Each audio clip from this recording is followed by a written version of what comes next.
all cameras rolling. Phones on silent, yeah? We'll begin when everyone's ready.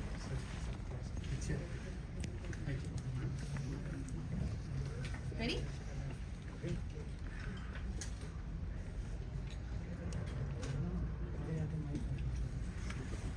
Can we start? Yes. Okay, who would like to go first? We can begin. Go for it. TV, how's been the tournament so far for you personally and for the team? Yeah, look, we're not where we want to be for the team's sake.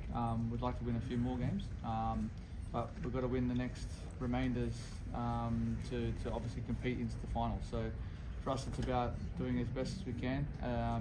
Hopefully we can play each game like we did against Gujarat. That'd be fantastic. But yeah, we've got a little bit of improving to do, both with bat and the ball.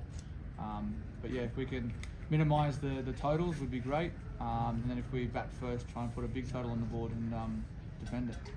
And your own shot? I'm fine. David, do you think that the bowling effort at times have been a patch inconsistent when it comes to pacers, considering Kuldeep and Akshar have done their bit, but Khalil have been good in some matches, pretty ordinary. So, like, what's the reason for that? Is the pitches attributed to? Look, thankfully I'm not a bowler, but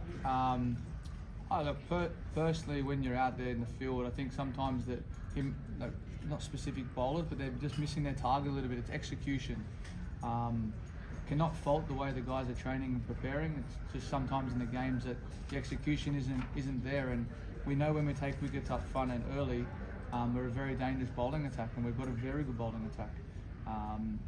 But it's just the mis-execution at this stage. But at the end of the day, it's a team game, and we're all at fault if things don't go to plan. David, there have been a lot of high scores this season.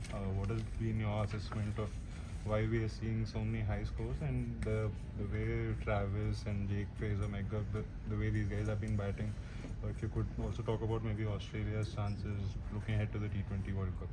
I think the wickets have been very good. They've been very flat, very compact and very hard, and when you've got small boundaries and very good wickets, you're going to see very high scores. It's not just Bangalore anymore. When Kolkata's flat, you go back in the day when it used to turn, you couldn't get those scores. It was very difficult.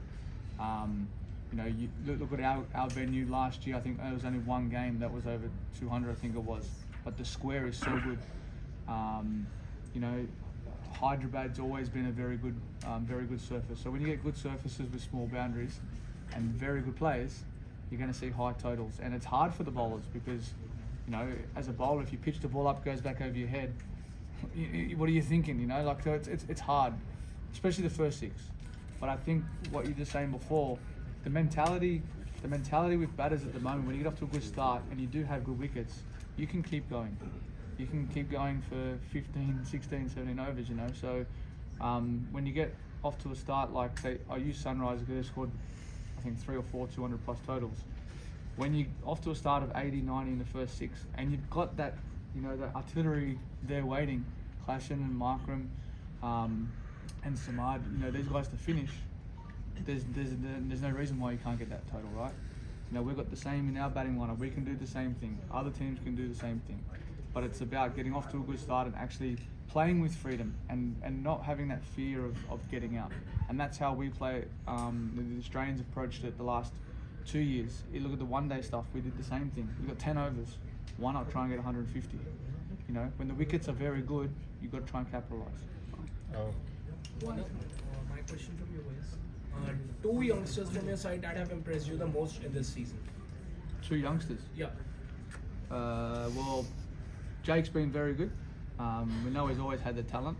I think, Abhishek Paral's been outstanding. The opportunity he had in the first game to come out, it was an impact. It wasn't even going to play, I don't think, because, we'd lost early wickets, and then to come out and, I think 9 balls or something, he got 30 odd, I think it was.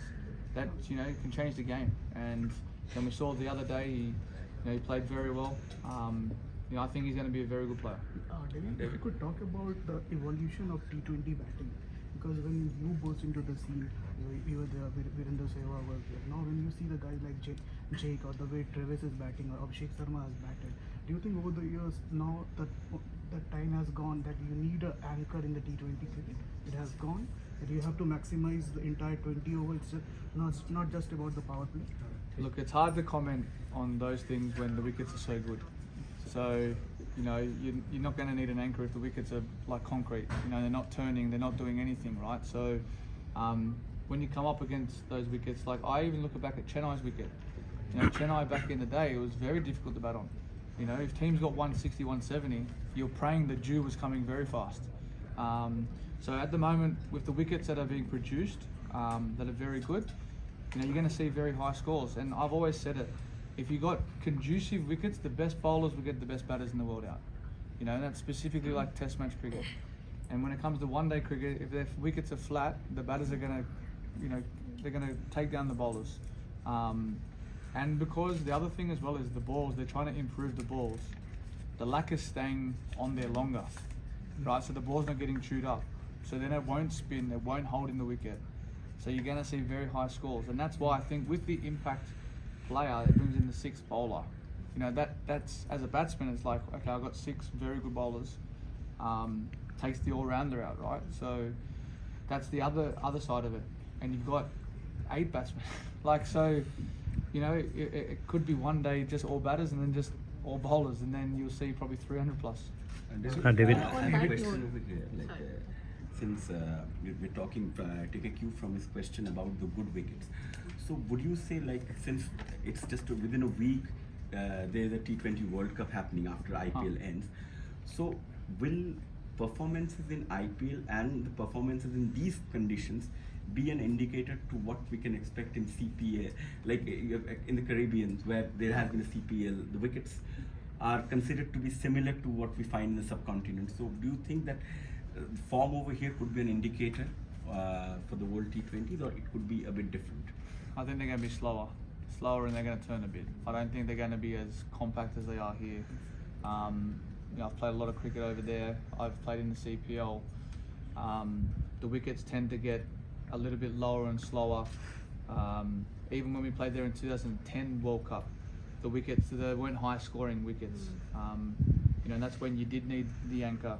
You know, like Mike Hussey came around and scored runs for us. He had to come in and sort of knock it around. And I think most teams had their anchor in the back end was scoring the run. So it's going to be a completely different there. And I think the natural elements as well, I think they're going to be predominantly day games, I think, because of the timing. So that plays a big factor. So the ball definitely would not be swinging. Where here, at least in India, the first 4 or 5 overs, the ball can swing and can be challenging. So yeah, it's going to be, and you know, obviously with the wickets being dry and the ball getting rough, it's going to spin. David. Personally, as a batter, what would you prefer now that the impact player rule is there? The ground sizes are shrinking by the day, so the 250 run totals are becoming par for course now. So as a batter, what would you prefer, challenging tracks and an 11 on 11 contest rather than a 12 on 12 going on because of the impact player rule? Because the house seems to be divided on the impact player rule now. I won't say the boundaries are shrinking. They're still the same size. Yeah, look, it's not my place to comment on the impact rule. The game's evolving, right? So I think people are just trying different things. You know, my thing is, if you've got 15, 16 people on the bench, you know, you want to maximise as much as you can. Is the game going to change a lot in the next 10 years? It probably will.